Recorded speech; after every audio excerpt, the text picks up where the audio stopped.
الحمد لله وكفى وسلام على عباده الذين اصطفى أما بعد أعوذ بالله من الشيطان الرجيم بسم الله الرحمن الرحيم يا أيها الذين آمنوا إذا نودي للصلاة من يوم الجمعة فاسعوا إلى ذكر الله وذروا البيع ذلكم خير لكم إن كنتم تعلمون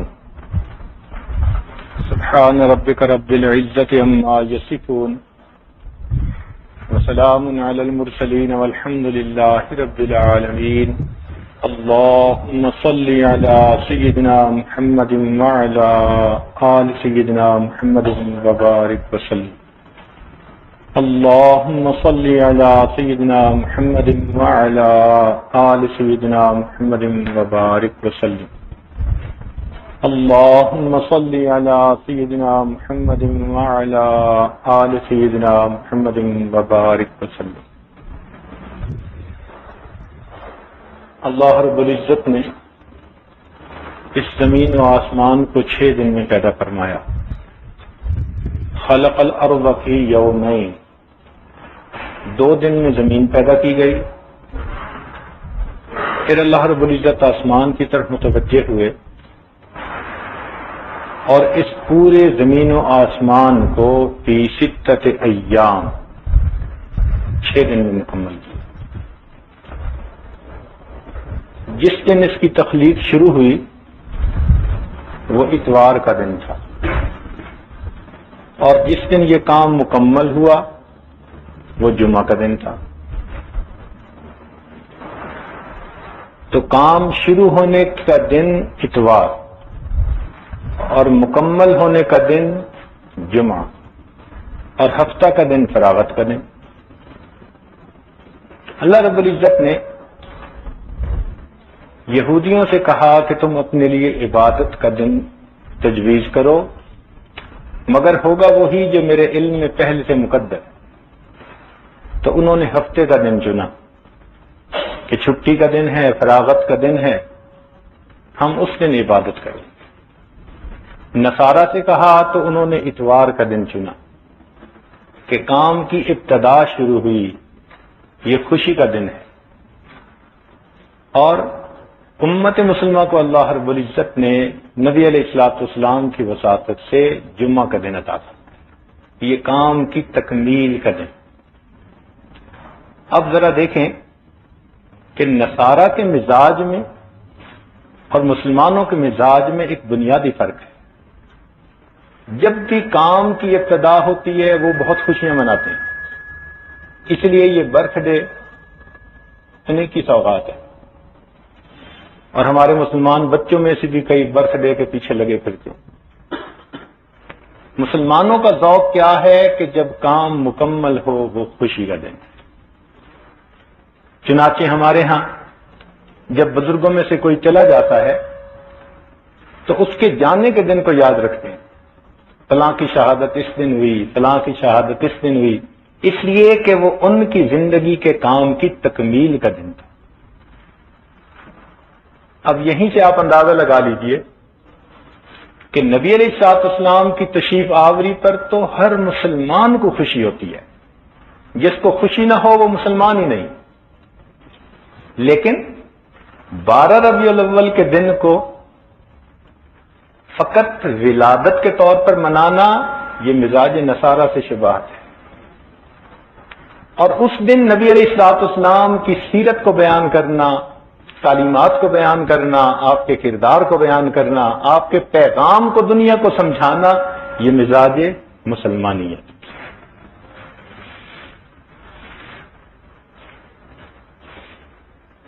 اب اللہ تعالیٰ نے ان 6 دنوں میں سے جمعہ کے دن کو سید الایام بنا دیا، یعنی دنوں میں سے سب سے زیادہ فضیلت والا دن۔ آپ دیکھیں اللہ تعالیٰ کی نگاہ ناز جس پر پڑ گئی اس کو فضیلت ملی۔ جیسے انبیاء میں سے تلک الرسل فضلنا بعضهم علی بعض،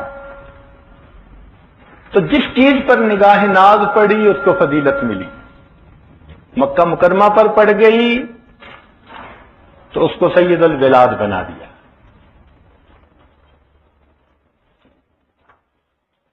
چنانچہ اگر آپ غور کریں تو اللہ رب العزت نے انبیاء کرام میں سے 4 انبیاء کو زیادہ فضیلت عطا فرمائی۔ سیدنا ابراہیم علیہ السلام خلیل اللہ، سیدنا موسیٰ علیہ السلام کلیم اللہ، سیدنا عیسیٰ علیہ السلام روح اللہ، اور سیدنا رسول اللہ صلی اللہ علیہ وسلم محمد الرسول اللہ۔ اسی طرح فرشتوں میں سے بھی 4 فرشتوں کو فضیلت عطا فرمائی، جبرائیل علیہ السلام، اسرافیل علیہ السلام، عزرائیل علیہ السلام اور میکائیل۔ اور اسی طرح اللہ تعالیٰ نے صحابہ کرام میں سے 4 حضرات کو خلفائے راشدین کی سعادت عطا بننے کی سعادت عطا فرمائی۔ اور آگے چلیے، اس دنیا میں بہت مجتہدین تشریف لائے، مگر ان میں سے 4 ائمہ کو اللہ رب العزت نے قبولیت عطا فرمائی۔ اسی طرح حدیث پاک میں آتا ہے کہ اللہ تعالیٰ نے راتوں میں سے 4 راتوں کو فضیلت عطا فرمائی، ایک شب برات، دوسری شب قدر، تیسرا شب جمعہ اور چوتھی شب عید، اور 4 دنوں کو فضیلت عطا فرمائی۔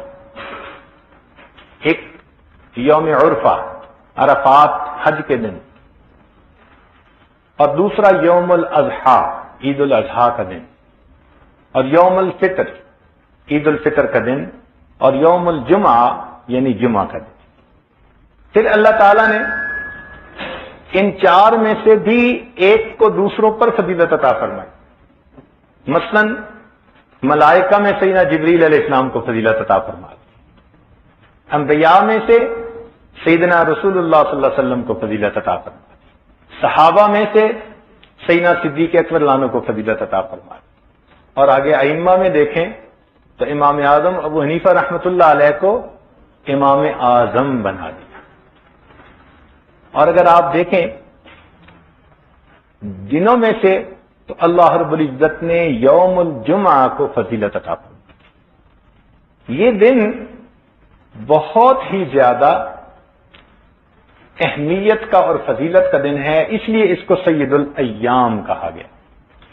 چنانچہ اس کی تاریخ ذرا توجہ سے سنیے کہ اللہ تعالیٰ نے جس دن آدم علیہ السلام کا پتلا بنوایا وہ جمعہ کا دن، جس دن اس میں روح ڈالی گئی وہ جمعہ کا دن، جس دن آدم علیہ السلام کو سجدہ کروایا فرشتوں سے وہ جمعہ کا دن، اور پھر جس دن ان کو زمین پر اتارا گیا وہ بھی جمعہ کا دن۔ یہ زمین پر اترنا بھی ایک فضیلت ہے۔ کیوں؟ اگر زمین پر تشریف نہ لاتے تو سیدنا رسول اللہ صلی اللہ علیہ وسلم کے امتی بننے کا ہمیں شرف کہاں نصیب ہوتا۔ پھر نوح علیہ السلام کی کشتی جو کنارے لگی وہ بھی جمعہ کا دن، سیدنا ابراہیم علیہ السلام آگ سے نکالے گئے وہ بھی جمعہ کا دن، سیدنا ابراہیم علیہ السلام نے بیت اللہ کی بنیاد رکھی، یعنی جو پہلے سے بنا ہوا تھا اسی پر نئی تعمیر شروع کی وہ بھی جمعہ کا دن، اور اسماعیل علیہ السلام نے اپنے آپ کو قربانی کے لیے پیش کیا، مہینہ ذی الحجہ کا مگر دن جمعہ کا۔ حضرت یوسف علیہ السلام کو کنویں سے نکالا گیا تو وہ بھی جمعہ کا دن، مکہ مکرمہ جس دن فتح ہوا تو وہ بھی جمعہ کا دن، اور اسلام کا پہلا غزوہ بدر جو ہوا تو وہ بھی۔ تو اس جمعہ کے دن کو اللہ رب العزت نے بہت فضیلت دی۔ اس کو جمعہ کیوں کہتے ہیں؟ جمعہ کا لفظ اجتماع سے ہے، کیونکہ اس میں مسلمان ایک جگہ پر مجتمع ہوتے ہیں، اپنے محلوں کی مسجدوں سے آگے آ کر بڑی مسجد میں جمعہ کی جو ہے نا وہ پڑھنے کے لیے اکٹھے ہو جاتے ہیں، اور اس میں ایک امام خطبہ دیتا ہے اور مقتدی اس خطبہ کو سنتے ہیں۔ اس خطبہ کی اللہ رب العزت کے ہاں بڑی اہمیت ہے۔ اسی لیے خطبے میں کہا گیا کہ تم خطیب کی طرف متوجہ ہو کر بیٹھو اور اس کی بات کو دل کے کانوں سے سنو۔ دیکھیے نماز میں قیام کے دوران سجدے کی جگہ پر نظر رکھنے کا حکم، رکوع میں دونوں انگوٹھوں کے درمیان نظر رکھنے کا حکم، التحیات میں اپنے دامن پہ نظر رکھنے کا حکم، اسی طرح خطبے کے وقت خطیب کے چہرے پہ نظر رکھنے کا حکم۔ کچھ نعمتیں ایسی بھی ہوتی ہیں جو کسی کو دیکھنے سے مل جاتی ہیں۔ اس امت کے جو اکابرین گزرے ان کی کیا کیفیت تھی؟ الذین اذا رؤوا ذکر اللہ، ان کے چہروں کو دیکھا جاتا تھا اللہ یاد آ جاتا تھا۔ اسی لیے اللہ تعالیٰ نے دو چیزوں سے نگاہیں ہٹانے کا حکم دیا اور ایک چیز پہ نگاہ جمانے کا حکم دیا۔ کن چیزوں سے نگاہ ہٹانے کا حکم دیا؟ ایک مال سے اور ایک جمال سے۔ فرمایا محبوب یہ جو کافروں کو ہم نے دیا ہے ان کی طرف نگاہ اٹھا کے بھی نہ دیکھیں۔ زینت الحیات الدنیا، یہ تو دنیا کی زینت ہے، مگر آپ ان کی طرف نگاہ بھی نہ اٹھا کے دیکھیں۔ اور دوسرا یہ دنیا کا ظاہری حسن و جمال۔ فرمایا قل للمؤمنین یغضوا من ابصارہم، حسن ظاہر کے متلاشیوں نگاہوں کو نیچے رکھو، اس لیے کہ تم حسن حقیقے کے چاہنے والے بن جاؤ۔ تو دو چیزوں سے نگاہ ہٹانے کا حکم دیا اور ایک پر نگاہ جمانے کا حکم دیا۔ کیا؟ فرمایا وَاصْبِرْ نَفْسَكَ، اپنے آپ کو صبر دے، اپنے آپ کو بٹھا۔ وَاصْبِرْ نَفْسَكَ، اپنے آپ کو نٹھی رکھ، مَعَ الَّذِينَ، ان لوگوں کے ساتھ، يَدْعُونَ رَبَّهُمْ بِالْغَدَاةِ وَالْعَشِيِّ يُرِيدُونَ وَجْهَهُ وَلَا تَعْدُ عَيْنَاكَ عَنْهُمْ، تیری نگاہ ان کے چہروں سے ہٹنے نہ پائے، اور اگر ایسا ہوا تريد زینت الحیات الدنیا۔ چنانچہ خطبے میں خطیب جو نصیحت کی باتیں کرتا ہے یہ اللہ رب العزت کو اتنی اچھی لگیں کہ اللہ رب العزت نے اپنا حق معاف فرما دیا۔ ظہر میں کتنی نماز پڑھتے ہیں؟ 4 رکعت، روزانہ 4 رکعت ادا کرنے والے جمعہ کے اجتماع میں آئے، فرمایا میرے بندو یہ جو تمہارے ساتھ بھلائی کی باتیں ہو رہی ہیں، خیرخواہی کی باتیں ہو رہی ہیں، تمہارے سامنے میرے حسن و جمال کو کھولا جا رہا ہے، تمہیں میری معرفت کی طرف بلایا جا رہا ہے، میرا تعارف تمہیں کروایا جا رہا ہے، یہ بات مجھے اتنی اچھی لگی میں 4 رکعت کو 2 رکعت میں بدل دیتا ہوں، اس وقت میں بیٹھ کے ان کی باتوں کو سن لو۔ اس لیے یہ خطبہ یوں سمجھیے 2 رکعت کا قائم مقام بن جاتا ہے۔ اسی لیے جمعہ کے دن میں ساعت اجابت رکھ دی گئی۔ ایک ایسا لمحہ ہے جمعہ کے دن جس میں یقینی طور پر بندے کی دعا قبول ہوتی ہے۔ اب اس میں اقوال مختلف ہیں، تاہم اس خوشی میں کہ مومن ایک جگہ اکٹھے ہوئے ایک ان کے لیے قبولیت دعا کا لمحہ بنا دیا۔ پھر اس دن کی اتنی اہمیت کہ حدیث پاک کے مطابق اگر کوئی اہتمام سے جمعہ پڑھنے کے لیے آئے تو فرمایا پچھلے جمعہ سے لے کر اس جمعہ تک جتنے بھی گناہ ہوں گے اللہ تعالیٰ سب کو معاف فرما دیں گے، تو گناہوں سے دھل کے واپس جاتے ہیں۔ یہ اجتماعیت کی شان ہے کہ جمعہ کے دن سب اکٹھے ایک جگہ ہوتے ہیں، نہ کوئی بندہ رہا نہ کوئی بندہ نواز، بندہ و صاحب و محتاج و غنی ایک ہوئے، تیری سرکار میں پہنچے تو سبھی ایک ہوئے۔ یہ اجتماعیت کی شان اس جمعہ کے دن کے۔ اب دیکھیے امام جو خطیب نصیحت کرتا ہے عمومی طور پر آخر پر آ کر اس کا نچوڑ بتاتا ہے، اس کی کریم وہ بتاتا ہے، لب لباب۔ تو خطیب کی بات کا لب لباب کیا ہوتا ہے؟ اکثر آپ خطبہ سنیں گے نا عربی کا، تو آخر پر خطیب کہے گا وَلَذِكْرُ اللَّهِ تَعَالَى أَعْلَى وَأَوْلَى وأجل وأتم وأهم وأكبر واللہ یعلم ما تصنعون۔ تمام نصیحتوں کا لب لباب آخر پر آ کر یہ بتا دیں۔ اس لیے وقت سے پہلے جمعہ کے دن آنا اور خطیب کی بات کو توجہ کے ساتھ سننا یہ بہت زیادہ باعث اجر بھی ہے اور اللہ کے ہاں قبولیت کا سبب بھی ہے۔ ایک اس میں جہت اور بھی ہے، ایک اینگل، ایک زاویہ اور بھی ہے۔ شریعت میں جمعہ کے دن کو یوم المزید کہا جاتا ہے۔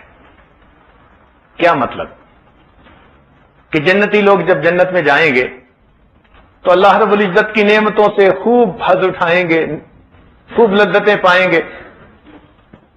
تو ایک ایسا وقت آئے گا کہ اللہ تعالیٰ اپنے بندوں سے ہم کلامی فرمائیں گے اور پوچھیں گے فاسألونی ما شئتم، میرے بندو تم مجھ سے جو چاہے مانگو۔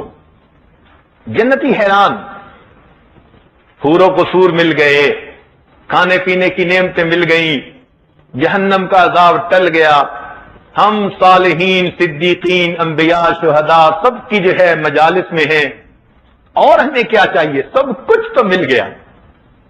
تو اللہ تعالیٰ فرمائیں گے اچھا تم اپنے علماء سے پوچھو۔ چنانچہ یوں سمجھیں کہ لوگ جہاں جمعہ پڑھتے ہوں گے اپنے اپنے علاقے کے ان علماء کی طرف رجوع کریں گے۔ ذرا غور کیجئے، علماء کی ضرورت فقط دنیا ہی میں نہیں، علماء کی ضرورت ہمیں جنت میں بھی پڑے گی۔ آج لوگ پوچھتے ہیں جی یہ مدرسے میں پڑھتے ہیں تو کس کام کے؟ ان کے بغیر تو جنت میں بھی گزارا نہیں ہمارا۔ چنانچہ پوچھیں گے لوگ تو علماء ان کو سمجھائیں گے کہ ہاں سب نعمتیں مل گئیں مگر ایک نعمت ابھی باقی ہے۔ ان نعمتوں میں اتنا جنتی انجوائے کر رہے ہوں گے، خوشی میں ہوں گے کہ ان کو کچھ یاد ہی نہیں رہے گا۔ تو وہ پوچھیں گے کون سی نعمت؟ اور تو علماء کہیں گے کہ اللہ تعالیٰ نے وعدہ فرمایا تھا وَلَدَيْنَا مزید، کہ ہم جنت میں تمہیں مزید بھی نعمت عطا فرمائیں گے، اور مزید سے مراد اللہ رب العزت کا دیدار۔ تو وہ کہیں گے ابھی اللہ تعالیٰ کا دیدار تو نہیں ہوا، لہذا ہمیں چاہیے کہ ہم اللہ تعالیٰ سے یہ دعا کریں کہ اللہ ہمیں اپنا دیدار عطا فرمائیے۔ اس وقت پھر سب جنتی اس بات کو ریئلائز کریں گے، محسوس کریں گے، کہیں گے ہاں ہمیں تو اللہ کا دیدار چاہیے۔ بھئی گھر ہو، مکان ہو، آسائشیں ہوں، سہولتیں ہوں اور مکی نہ ہو تو مکان کا کیا مزہ؟ محبوب نہ ہو تو انسان کو مزہ ہی نہیں آتا۔ تو جنت میں جو کچھ بھی نعمتیں مل گئیں مگر ابھی محبوب حقیقی کا دیدار تو نصیب نہیں ہوا، تو پھر جنتی اللہ تعالیٰ کے سامنے عرض کریں گے کہ اے اللہ ہمیں اپنا دیدار کروا دیجیے۔ زبان حال میں گویا یوں کہیں گے اللہ ساری زندگی تجھے بن دیکھے سجدے کرتے رہے، اے اللہ بن دیکھے تیرے سامنے رکوع میں جھکتے رہے، اے اللہ بن دیکھے ہم راتوں کو تہجد میں اٹھ کے تیرے سامنے دامن پھیلاتے رہے، اے اللہ تیرے نام پر ہم نے مال قربان کیا، ہم نے اپنی جانیں قربان کی، ہم نے اپنے بچوں کو قربان اور شہید ہوتے دنیا میں دیکھا، اے اللہ ہر طرف سے ہم ہٹ کٹ چکے تھے، تیرے نام کے سہارے دنیا میں جیا کرتے تھے، تیری یاد ہی تو ہماری زندگی کے مقصود اور مطلوب تھے، اے اللہ اب اپنا دیدار کروا دیجیے۔ دنیا میں بھی بندہ چاہتا ہے نا، کبھی اے حقیقت منتظر نظر آ لباس مجاز میں کہ ہزاروں سجدے تڑپ رہے ہیں میری جبین نیاز میں۔ تو دل تو چاہتا ہے نا کہ محبوب حقیقی سامنے ہو تو عبادت کا پھر مزہ ہے۔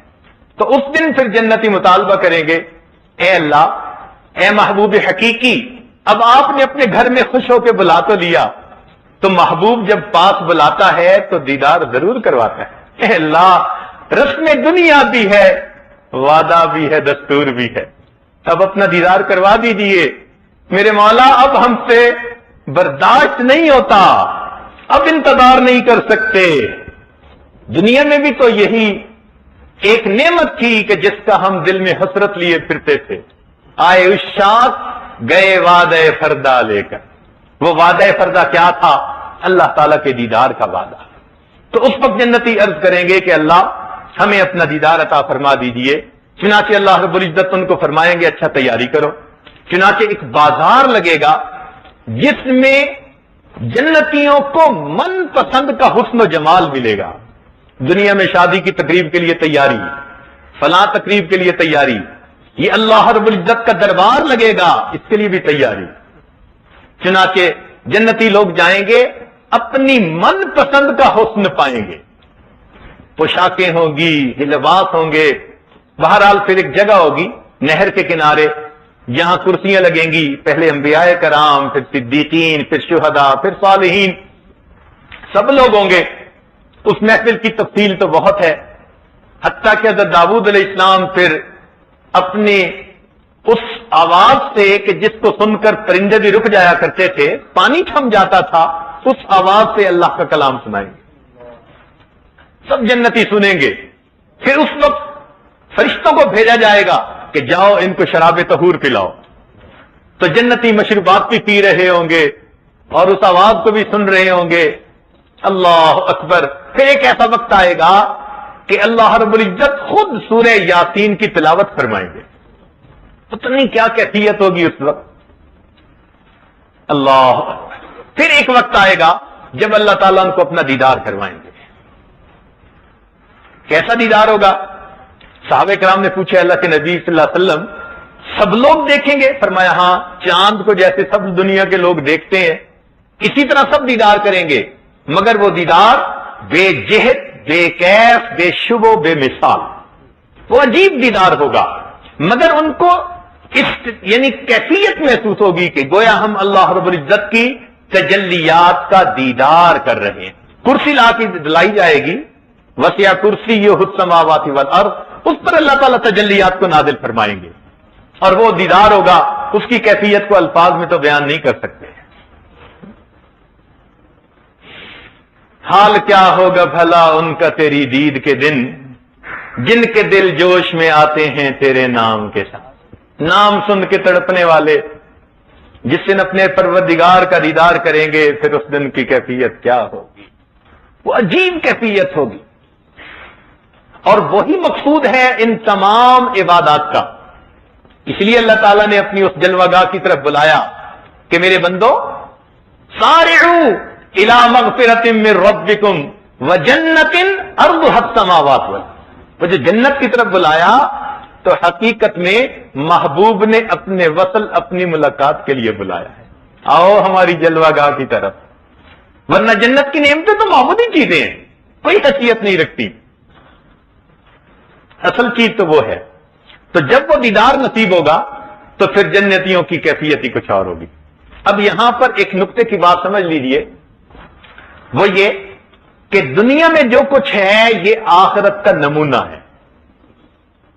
گو کے کیف کے اعتبار سے وہ نعمتیں بہت اعلیٰ ہوں گی، کوئی نسبت ہی نہیں ہے اس کو ان کے ساتھ.